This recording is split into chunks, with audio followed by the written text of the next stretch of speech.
We acknowledge the Gadigal people of the Eora Nation, the traditional custodians of this land. As one of the oldest living cultures on Earth, we celebrate their age-old connections to country, along with the knowledge, determination, patience and generosity of all First Nations people, past and present. This is Aboriginal land.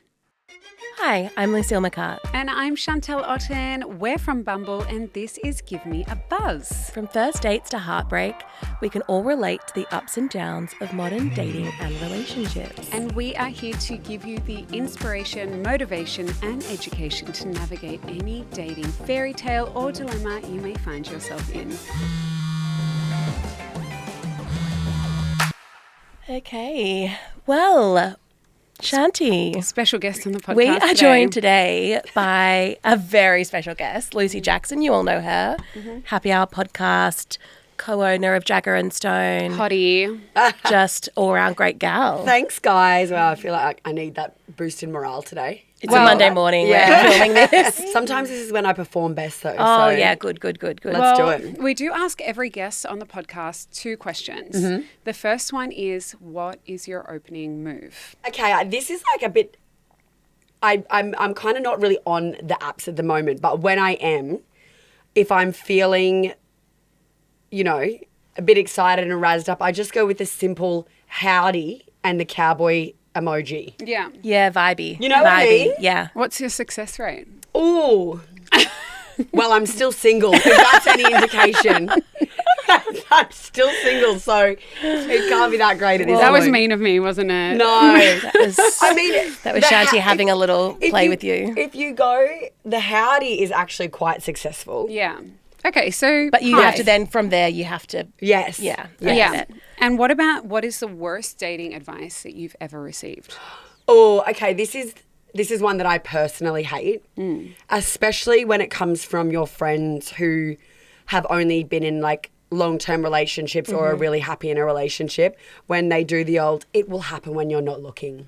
Oh, we've Yeah. had many a conversation about dating, and it's very hard. I think like the conversations have gone far and wide with the advice. Yeah. And I I just remember think- one time you're like, I'm just so sick of hearing it. I don't want to hear about it. Yeah, like I really don't think that is like constructive advice to give someone that's single, especially not in your 30s, and especially not when like they may have had, a bit of a rough trot, or like they're trying their best.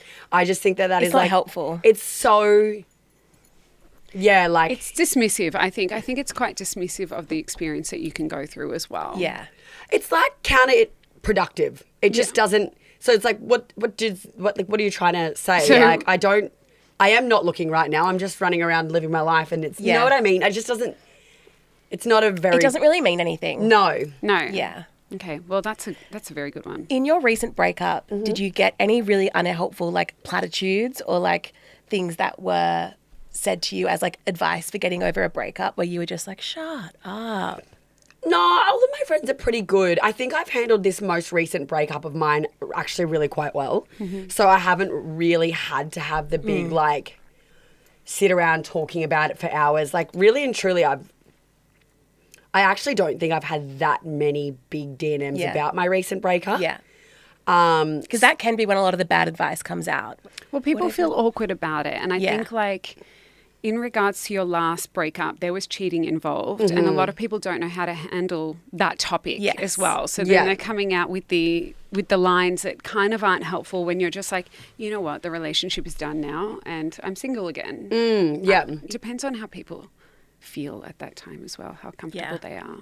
Yeah, I think because I have been quite okay with this Yeah. breakup, I don't think there have had to be many moments where my friends have really felt like they've had to give advice, because I've kind of just been handling it, Yeah. All- Just getting on with it. just getting on with it really. Yeah. But over the duration of my years of like, breakups and being single and stuff, I've definitely been given some kind of like random advice. But yeah, it always goes back to the it'll happen when you're not looking. That's my least favourite one for sure. That stands out the most. So on cheating, we thought we'd open. Let's just go in Let's with go the into the hot hard topic. I think, like, I know you've spoken about this a bit and you might be being sick of being asked about it by now, but with your most recent experience with cheating, what I'm kind of more interested in is what was it like to realize the community support that you had behind you? It was really awesome. Airing your dirty laundry online is one of those things that I think never feels,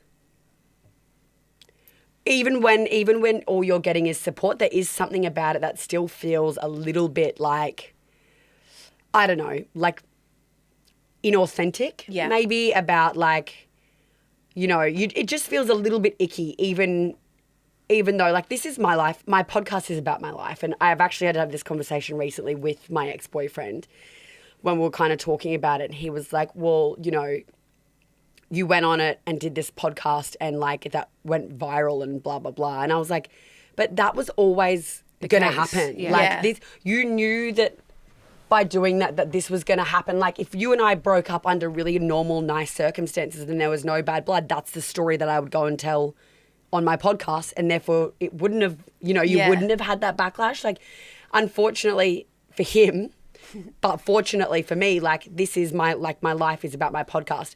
And so with all the support, it was amazing, actually, like it's phenomenal. But it is interesting because even when something like that does go viral, even if you do get a lot of support, anything that gets a lot of traction, there's always going to be a little bit of negative traction that also comes with it. There was a little bit of like a feeling of like, I guess I was a bit overwhelmed by some of the negative backlash that comes with the positive. Oh, interesting. Yeah, not much, but like that's just kind of how the internet works, right? Like if something gets really big, positive or negative, there's always going to be like two sides of that. And also once something goes viral, it goes outside of your immediate community. Exactly. And then it starts being seen for people that don't know you. 100%. And then it's like, okay, well, now everyone is seeing this and they don't know me, they don't know my story, they don't know all of the things, so they're more likely to like maybe be a bit negative. Yeah. But I think the flip side of that, if you just said, oh, we broke up and I don't want to talk about it,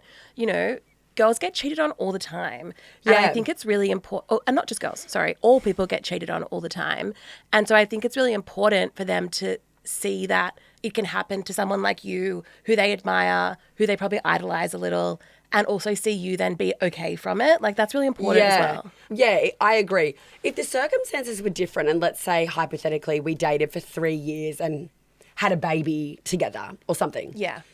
I probably wouldn't have gone online and like been as vocal about it, just purely based on like, you know, you've got more invested. How it affects more your invested life, and how it affects like the people around you. And truth be told, even if we had like maybe a handful of really, really close mutual friends, I might not have even done it. But the fact that we had like not a lot of history and nothing that tied us, and like the story was actually really quite wild. The amount of different things. I was like, I would be crazy to not use this as content. Like it was almost like a true crime story, but like well, like the crime wasn't fatal. Literally, I'm like, let's make a documentary out of this. Whoa, let's make it. Like, let's make a doco out of it. It was shocking. Like the Tinder swindler. Yeah, I was genuinely shocked. And then like, you know, I guess once I spoke to, just to give a little bit of context if people haven't actually heard the story, but basically a few different girls came out of the woodworks to kind of fill me in that my ex was cheating on me, or not even necessarily always cheating, but like talking to other women and all these kind of bits and bobs. And it was just crazy because every time someone new came forward, I was like, well, there's just more layers to this. Do you know what I mean? Yeah. But back to the community thing. Yeah, it is. I was really, really, really blown away. I wanted to ask, you have this very like, through that community as well, you and Nikki, of being these like party girls, you know, which I love. I say this not derogatory. No. I say this as As a party complimentary. girl. As three a party girls girl, here, you know, we know each other when we see each other. How does that affect your dating life? Truth be told, like in the instance of my ex-boyfriend, he definitely didn't like to party as much as I did. When we started dating, I was like probably here on the party scale and he was probably here. And then as time went on and we were together, and we were only together for like, you know, 6 months. So it wasn't that long, but we were kind of slowly like, you know, he would probably lean into partying a little bit more if he was around me because I was doing it. And then I would probably lean into not partying as much because if he wanted to just chill out on a Saturday night. It's not like when you're single and you feel the need to go out every Saturday night. Which I think is normal. Yeah. And healthy. So it was actually quite a nice, healthy balance, truth be told. But no, if anything, and any boys that I've dated in the past have probably just been as bad as I have. So it's kind of just been a Bad or mutual good? thing. You're a very good party girl. No, I am. You know. I actually do think, though, and I don't like saying this, especially not when I'm just coming off the back of a huge weekend with my friends, but I am definitely leaning out of my party. I will always be a party girl, like always, but I'm definitely edging out of it a little bit, and I can see that. Me and my friends always say, like, if you have the itch, if you have the sort of streak in you, you'll always have it. Yes. But the frequency Yes. as you get further into your 30s slows down a little. But you'll always have that in you. Oh, always. Yeah. And partying can be very healing. I don't know. I think it can be It's very so healing. healing. Like sometimes you just All you need need to a blow off a bit of party. steam. Absolutely. You know? And like it's just, especially for me, like partying with a big group of my closest girlfriends, like that is so cathartic's not the right word, but it's like that's like the honey nectar. Like that's what life's about, spending fun time with your most loved people. Epic. It's more like when you're partying just for the sake of partying. Like when I was probably partying the most, this was maybe like 3 years ago, 2-3 years ago, I was like, bendering with random boys in Melbourne and ending up at Revs and doing silly shit like that. Whereas I don't do that very much or ever anymore. There's just two very different ways to party. Yeah, I'm going to give a shout out here to my friend Luella, who's self-titled Kick On Queen. Okay, perfect. You two would get along probably a bit too well. And we always say your like next day nightmare is completely, if you are out partying with your girlfriends and people that, and sometimes like your boyfriends as well, but just like that safe space of people that love you, you wake up in the morning, not a care in the world. Yeah. It's when you're like, oh my God, I just met that person and I don't know what I said to them. And, it's like when you're with your friends, nothing matters. Let's talk about going through a breakup. What is your number one self-care tip? Ooh, I am like big on the post-breakup glow-up season. Not even necessarily like physically the way you look. I'm just like big on, be sad for however long you need, like a week, 2 weeks, like, and I'm talking like really sad. But as soon as you start to get a little bit of like energy back and spark back, once you've had a few blowouts with the girls, then it's like hardcore routine. I've only really found that I'm starting to get back into that now, and I've been broken up with my boyfriend now for about 2 months. But wow, just the things it does for my mental health and mental clarity, up at 5 a.m, going to the gym, getting my 10,000 steps in, eating clean and like prioritizing my routine is really important, and something that I've always found as a self-proclaimed party girl. I've always found it really hard to prioritize routine over socializing, because even like, for example, tonight, like we're going to go for dinner after this, maybe have a glass of wine or two. I often find myself getting carried away and being like, oh, instead of just maybe having one wine, I might have 3 wines or 4 wines, then I won't get up tomorrow morning and exercise, and then it just throws the whole thing out of whack. So that's something that I'm really like big on at the moment, is like, even if I want to have this like fun life, which I always will because I'm a very spontaneous person, my work involves a lot of socializing and stuff, I just need to find a way to like prioritize that routine. So your boundaries with yourself potentially and with others as well. Exercising in the morning for me is like probably the biggest driver of like positive mental health and stuff, and like getting over a breakup or anxiety or anything, any negative feelings can usually be fixed by like a big walk in the morning or something like that. I love that. Having not been cheated on before, do you think that your perspective on relationships, like maybe advice you've given your friends before, has changed? And would it be a deal breaker for you going forward? So this is a really interesting thing, and actually something that I've like thought about a lot. So I think, and I've actually listened to a lot of podcasts now because obviously trying to understand it myself. Yeah. I'm a firm believer in that good people make mistakes, and Definitely. situations can result in cheating. So, you might be doing long distance and feeling really detached. It might be a really stale period of your relationship, and again, you're not feeling the love from your partner or whatever. And I do think that it is possible to cheat and then be honest and forthcoming and work through that. And I actually think that had some of the circumstances been different with my ex, I probably wouldn't have broken up with him. Mm-hmm. But for me, it was more so, it wasn't actually the cheating that was the really difficult part of my breakup with him.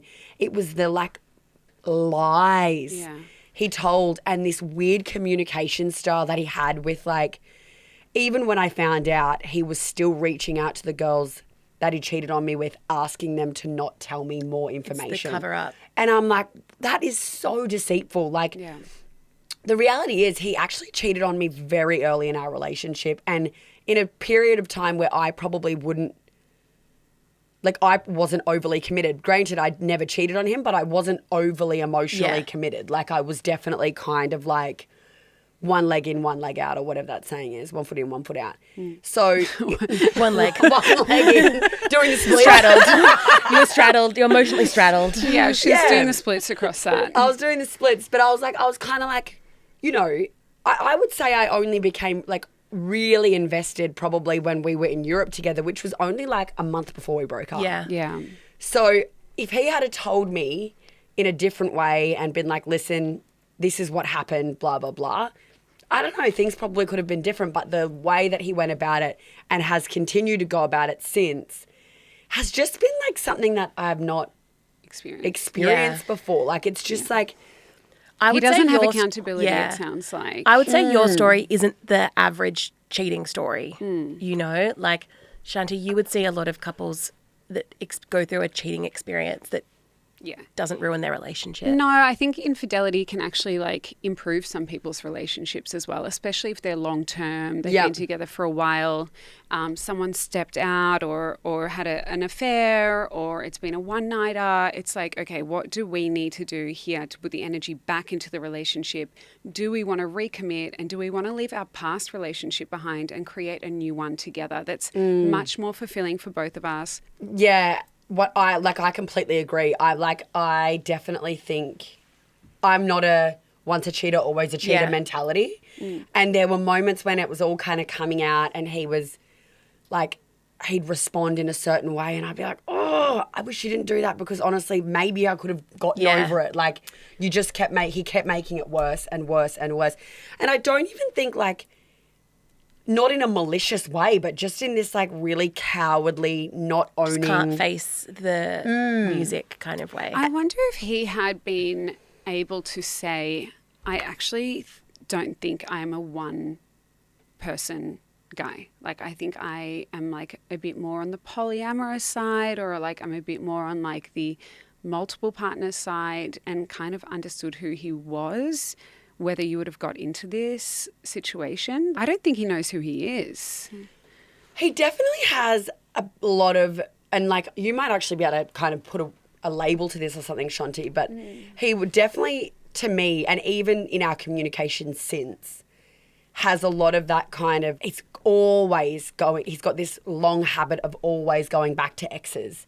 And even now, after we've broken up, and I mean, I don't know, I can't say this with certainty because it hasn't happened, but I would think potentially if he started seeing a new girl, he may even be seeing a new girl now. Given his track record, I don't think he could go 2 months without getting a root. So let's be honest, he probably is.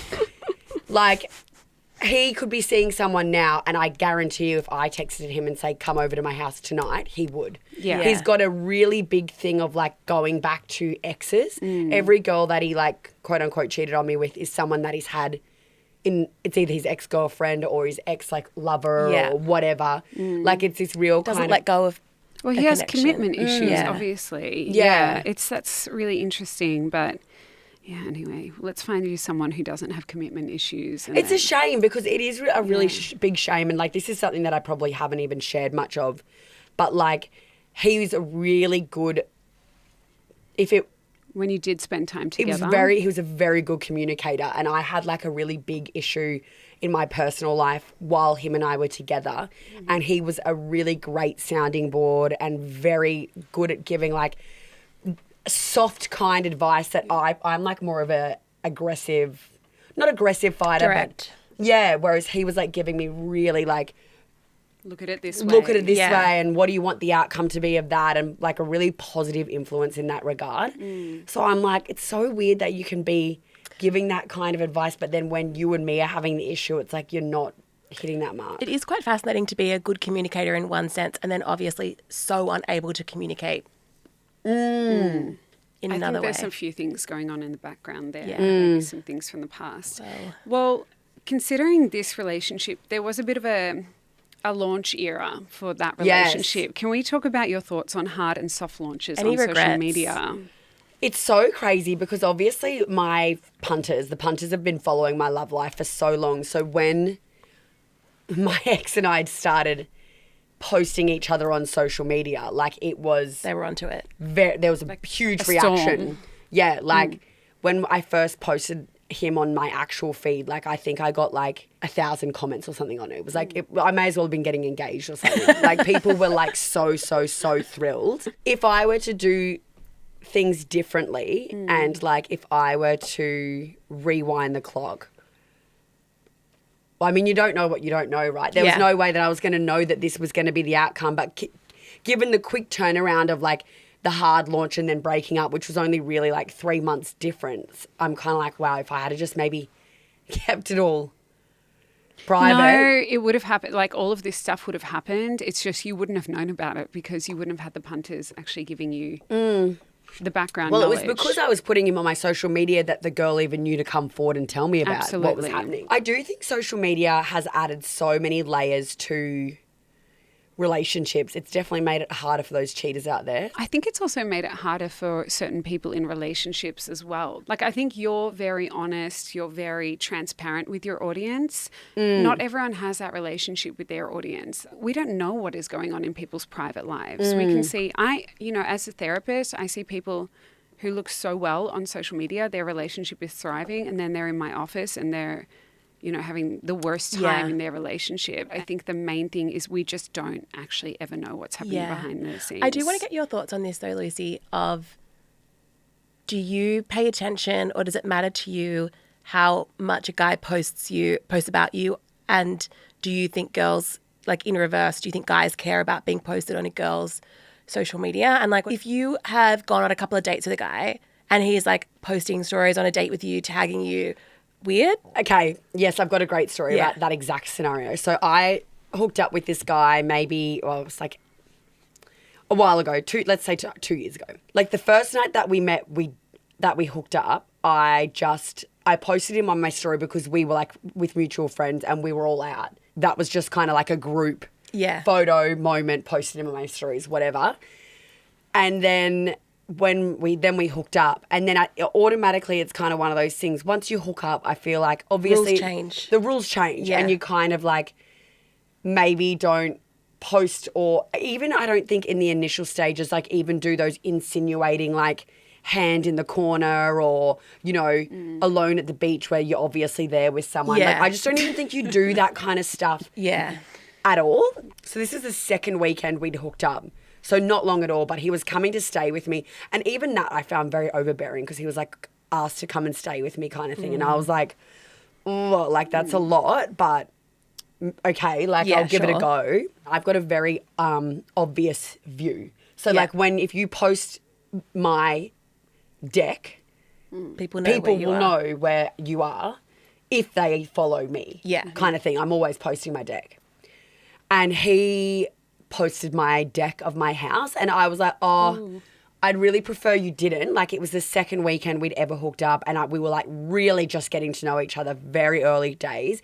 And like I was like, I'd really prefer you didn't. People know what my deck looks like. And sure enough, he started getting responses from people of them being like, are you at Lucy's? People are asking if I'm staying at Lucy Jackson's. And I saw the way that made him get this weird excitement and I was like, that is the biggest ick. Yeah. Like I didn't want to be rude and be like, I would really prefer if you didn't post, but it was getting to the point where I was being like really rude and I was like, please don't put me on your stories. And he just would not stop. You were his trophy. Yeah. And then, funnily enough, he was giving me the ick in general, and I kind of like slowly was like edging out of it. And he moved to Bali, and sure enough, still talking to me like all day, every day, a few weeks later. But I, thank God, had no emotional connection. I was like trying my best to be like as kind of direct so that it was ending. He was stupid enough to go and put another story up when he was on a first date with another girl, like a few weeks later. And I'm like, all of this would have been avoided if you just stopped putting people on first dates on your Instagram story. Also, enjoy the moment. What are you doing taking photos? But it was such a weird thing for him. Do you think it's a bit of an ick in general when straight men are super active on Instagram? I'm aware this is a very gendered question because I know that it's like... I don't want to sound backwards, but yes, 100%. Yeah, same. 100%. And it's like as three girls sitting here who are all like very active on social media. And I don't like to normally say that something's okay for one gender to do and not the other. It's funny but though, right? It gives me the ick and I can't explain why. It is. It's funny though, right? Because then there have been like other boys that I've had like much more longer term situationships with than, say, for example, this particular guy. And I know I would have been so scared to post something that insinuated that I was with him on my socials. Yeah. Do you know what I mean? Because I would have been so like, I don't think he's going to appreciate me making it that obvious. Yeah. So it's like you kind of want somewhere in the middle because too much is an ick, but then not at all. You kind of feel like you're a secret. I also don't want someone that hasn't posted in 2019 because I'm like, at least give me something to catch up on.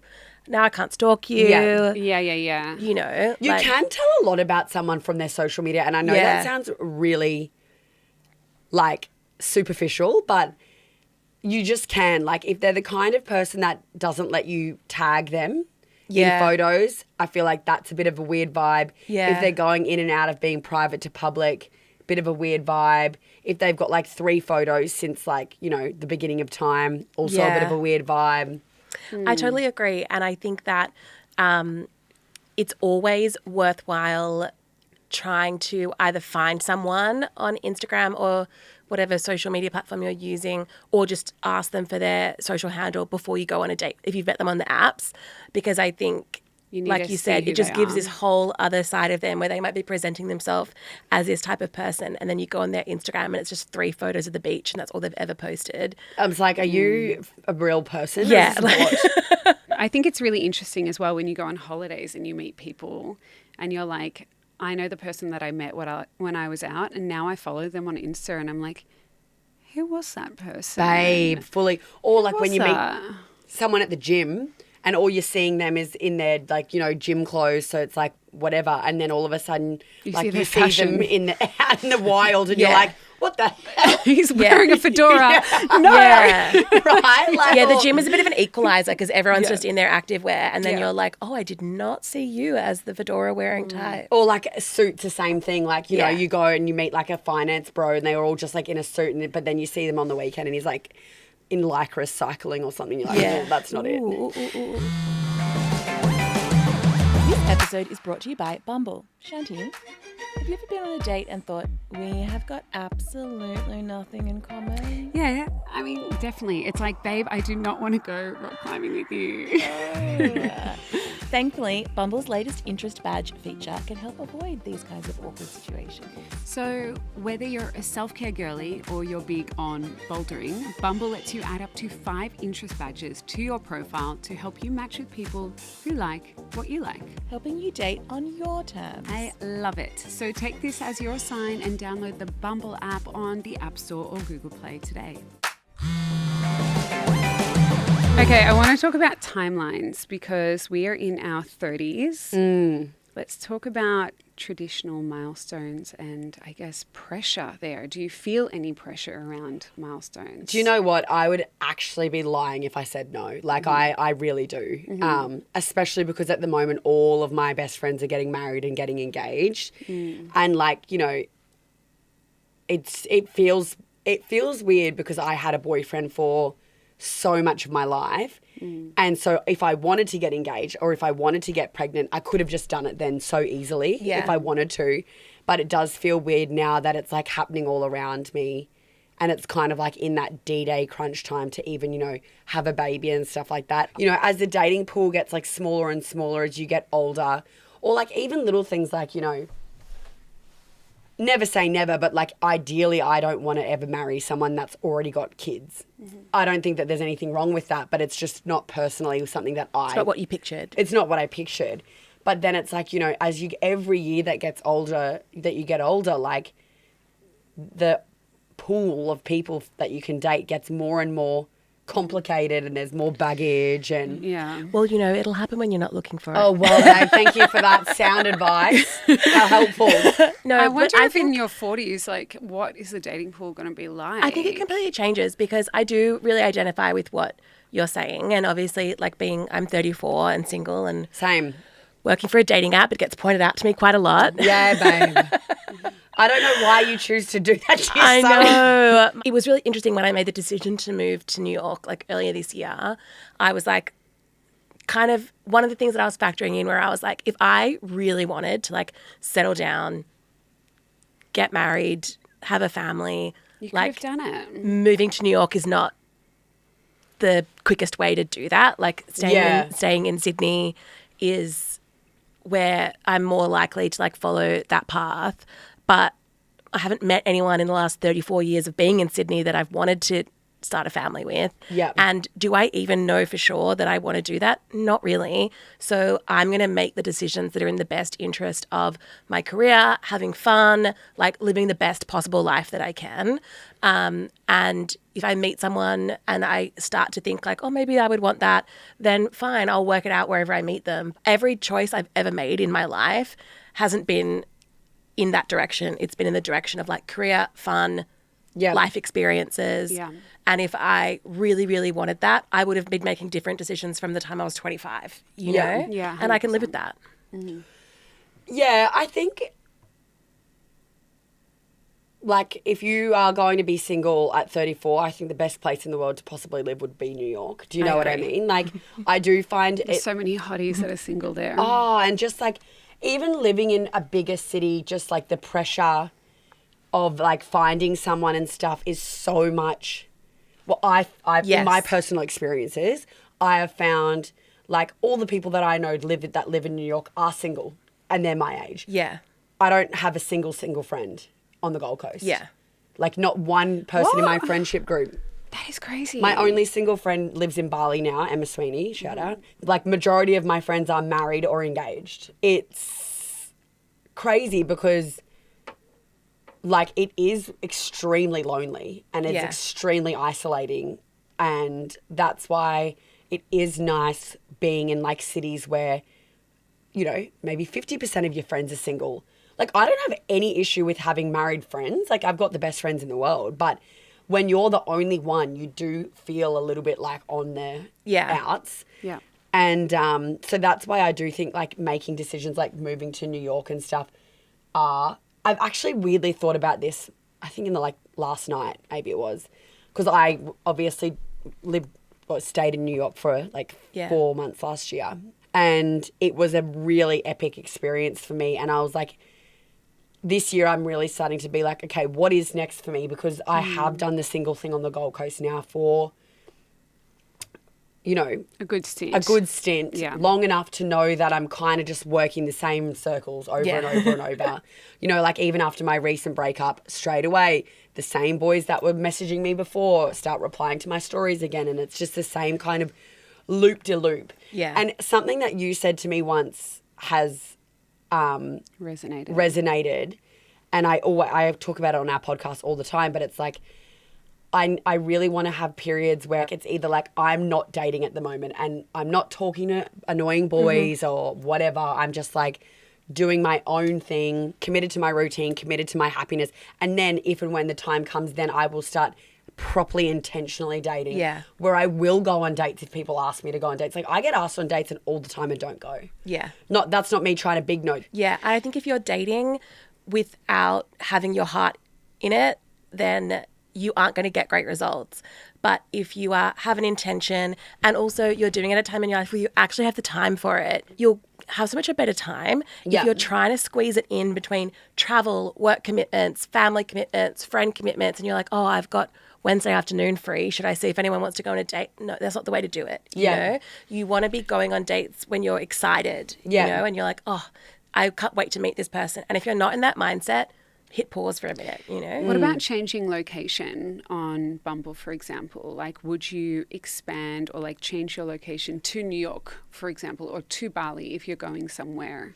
Yeah, like when I was dating, like pre-breakup, like, you know, a year or so ago, I would do that. Like, because I travel a lot for work interstate and even overseas. So I'll, you know, always be setting if I was going to LA for work, like I went to LA for work earlier this year. So I like set my location to LA a week before I went and, you know, started a few conversations and stuff. Yeah. Then truth be told, like majority of the time when I'm in Australia, when I go somewhere for work, I'm like too lazy to commit to going on a date. But I did find that when I was in America earlier this year, I found dating over there so much easier. Like I could just be going out for a drink with the girls somewhere and then that like they'll just be like, what are you doing? Yeah, I'll come and join you for a drink. Yeah. There's like less kind of like pressure, but maybe that could just be because I'm in a bit of a like let my hair down, I'm overseas vibe. Yeah. I think it's a bit of both. I can't speak for what it's like to date in smaller American cities, but if you're somewhere like LA or New York, there's just, firstly, pretty much no one that lives in LA or New York is from LA or New York. So everyone has been the new person there. So you go through this period of getting to know people, and I just always think like if you went out to dinner in Sydney and someone brought a friend no one knew, it would be weird. Spend the whole time being like, who's that? Who's that? Whereas like it's not like that, and that permeates the dating culture as well, because people are just like cool about meeting new people. The dating culture is like, yeah, you go on a couple of dates a week, you meet a few people, maybe you get a second date, maybe you don't. And it's just a lot more sort of relaxed. Yeah. Whereas I feel like Australians tend to put a bit more pressure on their dating experience and aren't as accustomed to meeting new people. 100%. I 100% agree. You know, like when things start romantically in Australia, like if you go into something with the intentions of it being a date, if then it doesn't work out for whatever reason, it doesn't necessarily go sour, but it's like, I just don't think then people just like have that mindset of like, oh, but I've just made an epic new friend. It's kind of just like, I want to date you or nothing. Yes. Whereas like I do find in other big cities, you know, when I've gone on dates, like there is more of this energy of like, at the very least, you're just getting to maybe meet someone that could be your friend.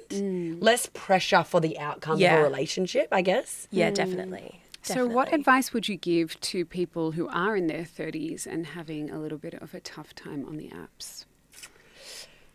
Yeah, I think if you're going on the apps to sit around with your girlfriends and have a bit of like a lol or a bit of like a, you know, suss of the hot men or whatever, it's maybe fun for the night, but then you'll probably end up keeping the app and then you'll probably just be on there like, and like scrolling with no actual, you know, intention. So I think if you are having a hard time, I would probably go off them and revisit it again in a month or 2 months when you're feeling a little bit, maybe like you've had a change of heart. And also spending a bit of time thinking about, what do I want? Yeah. Because so many people don't know what they want. That's why you see so many people that say, like in the badge that says casual, serious, not sure. There's so many people that say not sure because they haven't actually sat down and been like, what do I want out of my dating experience right now? Am I looking for a relationship? Am I looking to meet new people? Am I looking to have casual sex? Am I looking to just maybe find some friends in like a sort of quasi-romantic setting? All those things are fine, but if you don't actually know what it is that you're looking for, you're not going to find it. And also you're not going to bring in the right people because, and I think people are a little bit worried of, if I say I'm looking for a relationship, I'm not going to get as many matches because people won't match with me. So many people are looking for relationships. But it's like, that isn't the end goal for everyone to be in a loving relationship? Like, I think that a lot of women especially are like, oh, I have to pretend like I'm looking for something casual because if I'm looking for something serious, it will like scare the men. And it's like, scare the men. Who cares? And you want to scare them away. You want to scare away the ones that aren't looking for what you're looking for. But we have this mindset of, oh, I need to get 100 matches. Yeah. It's like, no, you actually only need to get like one that is the right one. Yeah. You know? So be as weird as you want on your profile. Say what you're looking for. And it doesn't matter if your number of matches or people swiping on you goes down if the people that you are connecting with are compatible with what you want. Yeah. Well, that's what I had, not on a dating app per se, but I had that exact same moment when my ex cheated on me and I went very public with it, did a whole podcast expose, blah, blah, blah, blah, blah. My mum said to me, she was like, you're never going to get a boyfriend after this. Like, no one is ever going to date you. And I was like, firstly, that's not true. True. And secondly, I don't want to, if he didn't cheat on me, I would never have gone on and had to say those things. So it's like, I don't want to attract someone who may have the same You're not crappy doing values it for as the him. bit. You don't want that You're guy. dating because you want to be in a relationship. You don't want that guy that's like, oh, I was going to ask Lucy out, but now I can't because if I cheat on her, she'll tell people. Right? I'm like, that's not... Damn it. It may be like making the pool smaller, but at least it's like with the right people. Yeah, you know? good. And then I guess when you get into the relationship that suits you, you have a discussion around what you're willing to share. Yeah, I think Yes, fully. Yeah. And like that's the thing, like I've had previous relationships that no one would even know about or know who they are, or like, you know, I was like I'm a lot more kind in the way I've spoken about like my ex-boyfriend because he didn't give me a reason to talk badly about him. Do you know what I mean? So it's kind of like, I don't want a boyfriend. If someone's going to be turned off by that podcast, that's not who I'm looking for. Exactly. And I think a small dating pool is not a bad thing because because that means that like you actually have to filter out less. If people that aren't right for you are filtering themselves out, great. Yes. You know, great. Totally. That saves you the work of having to vet, is this person aligned with my values? Are we compatible? All this kind of stuff. If they're just like not opting in, great. It's the same advice we give when people are like upset they've been rejected. It's like, no, that's great. That person has shown themselves out because they're not right for you. So now you can focus on people that are right for you. Do you know what I find really interesting too about like dating and stuff? Or maybe this is just like personal to me, but like I think that if there were like 10 guys, if I matched with like 10 guys and I gave any one of them the time to get to know them, I'd probably could romantically be interested in all of them. What I find really hard is pushing past that barrier of like getting to really know someone well enough to like them. Like I've always had a lot of success with previous boyfriends and stuff, with them being my friends first and then falling like in love with them. Bit of a slow burn. Yes, rather than just like going on a date and having to decide at the end of the date, fuck, do I want to do a second one or not? Yeah. Because, that's where I really struggle. And I know everyone's different. And some people are like way more able to just like be fully into it straight away. But that's one of my difficulties with the apps too. I do wish the dating culture in Australia was more similar to that it is in America and stuff, just because I feel like they have a lot more fun with it over there. It's a lot less pressure. Yeah, it's not as weird. I think it's like just so Yeah, fluid well, I and think easier. we have this like one at a time kind of approach, which means that if Except it doesn't my work, ex-boyfriend. he does not have a one at a time. He had many at a time. But this one at a time approach, when you're like just getting to know people and talking on the apps, means that if it doesn't work out, people are like, oh, I have to start from the beginning again. And it's like, well, it's actually okay to be dating like 3 people at once when you're not in a committed relationship. Exactly. Just don't commit. I am looking forward to my next little dating chapter. I'm not going to do it just yet. Yeah. But when I am feeling a little bit more back in my groove, I definitely will. I'm like, it's exciting, like, especially if you do commit to doing it, like, you know, with intention and stuff like that. It can actually be really quite fun and that kind of a thing. But, Well, we'll have to have you back on Yes. for part Stay 3. tuned. We'll see you next season. See what's happening. We'll do an update. Yes. Update episode. Hopefully please. this time next year I'll be pregnant and engaged. Yeah. Pray.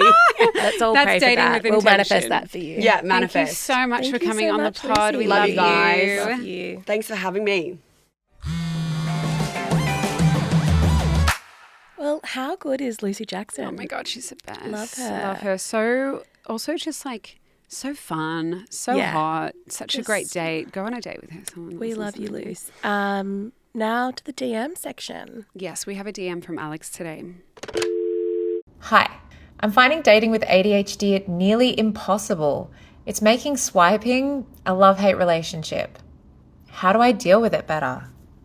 You have come to the right place because you have got two ADHD girlies right here. And we have advice on what to do and what not to do. Yeah, I guess like when this question, has come in, for me, I have a lot more questions for you. What about your ADHD is making it near impossible? What are you struggling with? Is it remembering to go on the apps? Is it organization? Is it getting out the door on time? Is it remembering to message people back? As someone who has about 350 unread messages right now, I get that. And I think it also depends on fatigue, sleep. There's a lot I want to know about your specific situation, but maybe let's just unpack it in a general way. You're a therapist, so you're like, I need to give targeted advice.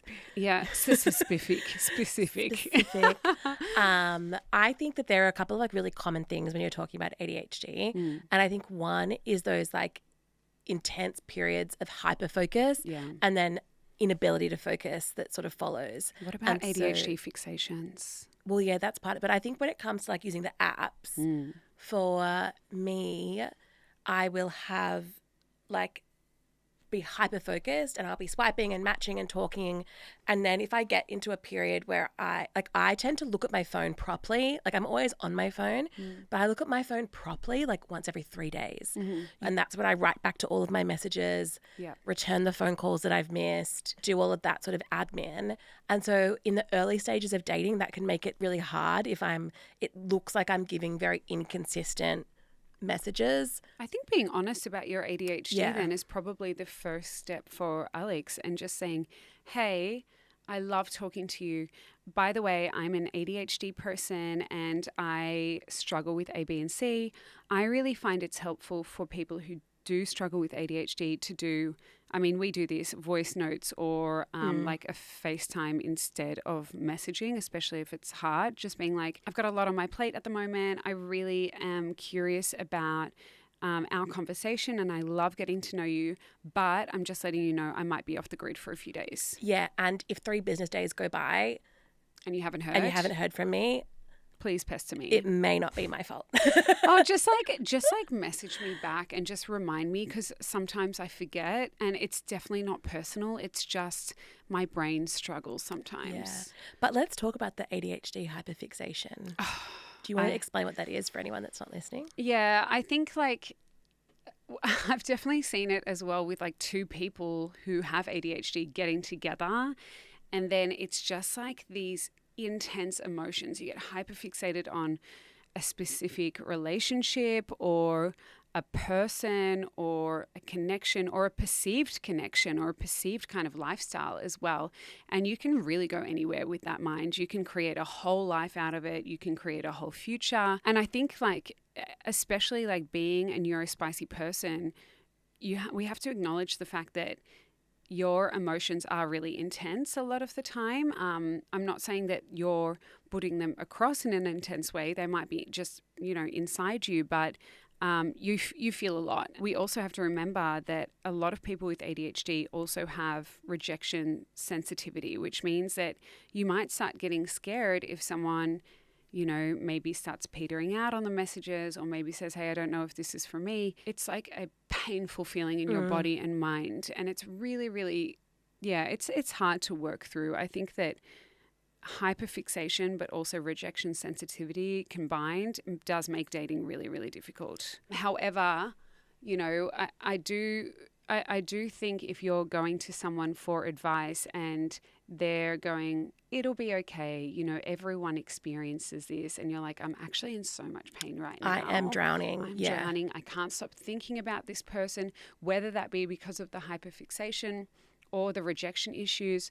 And also we have to remember with ADHD, there can be real emotional outbursts that come from you, and you have to be very, very aware of what is happening in your body. You need to learn how to self-soothe, self-regulate. Yeah. I think it's really important to just be accountable, because there's nothing wrong with having intense emotions, but you have to be the person that's working on it. Your partner can't fix that for you. Your potential date can't fix that for you. You have to manage it yourself. Yeah. Thank you so much for sending that one in. I would love to do a whole episode on that, to be honest. Okay, if you like this episode, which I know you would have, why don't you send us a message at Bumble_Australia and tell us what you think. And if you enjoyed hearing from our lovely guest Lucy earlier, you should follow and listen to the Happy Hour podcast and give her a follow at Lucy Kate Jackson on Instagram. Yeah, and if you want to see more of us on your feed or in your podcast suggestions, why don't you tap the bell, follow, leave a review. A good review. A really good review. And definitely share this one with a friend. I think it's a really great episode. Any friend that's had a recent breakup. Just any friend. Just any friend. Yeah, and we will see you next week. Bye.